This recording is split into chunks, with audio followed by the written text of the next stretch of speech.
अस्सलाम वालेकुम। क्या हाल है सबका? हम अल्हम्दुलिल्लाह ठीक ठाक। आप बताएं सारे कैसे हैं? आज मैं तंदूरी चिकन बना रही हूँ। तंदूरी चिकन जो है वो मैंने लिया है तकरीबन 2 किलो, और उसको मैंने साफ़ करके और उसको दरमियान में से मैंने 3-4 मैंने जो कट लगा लिए हैं।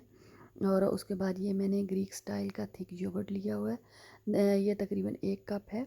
इसके अंदर मैं घर के मसाले डाल रही हूँ, जैसे कि 1 चमचा 1 टेबल स्पून मैंने कसूरी मेथी डाली है, 1 टेबल स्पून सुरख मिर्च, और आधा टीस्पून गरम मसाला, आधा टीस्पून मैंने सूखा धनिया, और आधा टीस्पून मैंने इसके अंदर ज़ीरा पाउडर डाला है। और तकरीबन 2 टेबल स्पून जो है मैं तंदूरी चिकन जो रेडीमेड मसाला मिलता है वो डालूँगी, और 1 टेबल स्पून मैंने इसमें नमक डाल दिया है। और साथ में लेमन जूस जो है वो तकरीबन मैं 2 चमचे डालूँगी, 2 टेबल स्पून। और इसके अंदर मैं ऑयल डालूँगी तकरीबन 2 टेबल स्पून। और उसके बाद इसको मैं अच्छी तरह मिक्स करूँगी। और जब ये अच्छी तरह मसाला सारा मिक्स हो जाएगा तो उसके अंदर मैं सारे जो चिकन है वो डाल दूँगी। और चिकन को मैं हाथों के साथ मैंने हाथ अपने धो के, तो हाथों के साथ में मैंने इसको अच्छी तरह जितना भी ये मसाला है उसको उसके चिकन के साथ मैंने मिक्स कर देना है। और इसको आप अगर ओवरनाइट रखें तो इसका टेस्ट बहुत अच्छा बनेगा। और अगर ओवरनाइट नहीं रख सकते तो ये कुछ घंटों में भी पकाया जा सकता है, लेकिन मैंने इसको ओवरनाइट रखा था। और उसके बाद मैंने इसको पकाया था, बल्कि ओवरनाइट भी नहीं, मैंने इसको तकरीबन 2 दिन रखे रखा था कि मैंने बनाना था वेडनेसडे वाले दिन। लेकिन फिर थोड़ा बिज़ी हो गए थे, और फिर इसलिए मैं इसको बना नहीं सकी, तो मैंने फ्रीज़र में डाल दिया था मसाला, ऐसे ही लगा हुआ मैंने फ्रीज़र में डाल दिया था। तो इसको मैंने आज संडे वाले दिन बनाया है, और साथ में मैंने रिकॉर्डिंग कर ली, और मैंने कहा चलें आपको ये अपलोड कर देंगे वीडियो। तो इस तरह ये मैंने बना के तो रख दिया था। तो ये भी मेरा मसाला वगैरह रेडी है। इसको बंद करके तो आप रख दें, फ्रीज़र में भी रखेंगे तो ख़राब नहीं होगा, ओवरनाइट रख दें तो भी नहीं होगा। तो इसको मैं ओवन में नहीं बनाऊंगी, इसको मैं पैन में, और मेरे पास ग्रिल है जो कि मैं चूल्हे के ऊपर ही उसको पकाऊंगी। तो ये देखिए मैंने चिकन डाल दिया पैन के अंदर। पैन में मैंने कोई पानी, कोई ऑयल, कुछ भी नहीं डाला, कि ये सारी चीज़ें ऑलरेडी चिकन के अंदर लगी डली हुई हैं। तो मैंने इसको हल्की आग के ऊपर चिकन को रख दिया है कवर करके। और उसको मैं कम से कम जो है 3 से 4 मिनट के लिए हल्की आग पे रखूँगी, कि एक तो चिकन अपना पानी छोड़ेगा, फिर इसके अंदर योगर्ट डाला हुआ है वो पानी अपना छोड़ेगा, तो उसमें हमें ज़रूरत नहीं पानी की पड़ेगी, तो ये अपने ही पानी में गलेगा।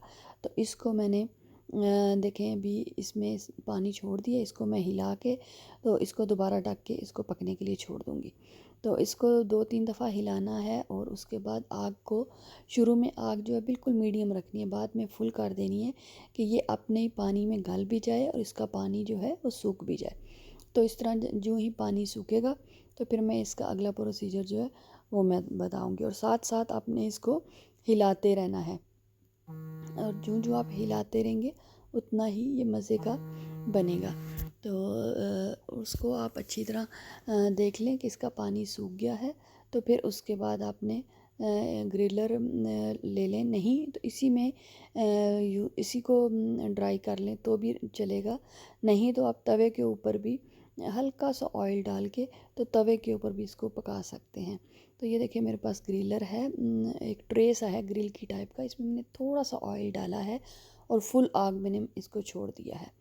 तो आग के ऊपर रख के मैं इनको बोटियों को, तो इसके ऊपर मैं थोड़ी देर के लिए कलर चेंज करूँगी। इसमें ज़्यादा टाइम नहीं लगेगा, कम से कम 2-3 मिनट में ये जो ही कलर इसका चेंज होगा ऊपर से, तो फिर मैं इसको निकाल के दोबारा निकालूंगी। लेकिन ये जो अंदर मसाला है मैं फिर ये भी इनके ऊपर लगा दूँगी, थोड़ा थोड़ा सा बोटियों के ऊपर डाल दूँगी, तो ये पैन मेरा खाली हो जाएगा, बिल्कुल कोई मसाला नहीं रहेगा।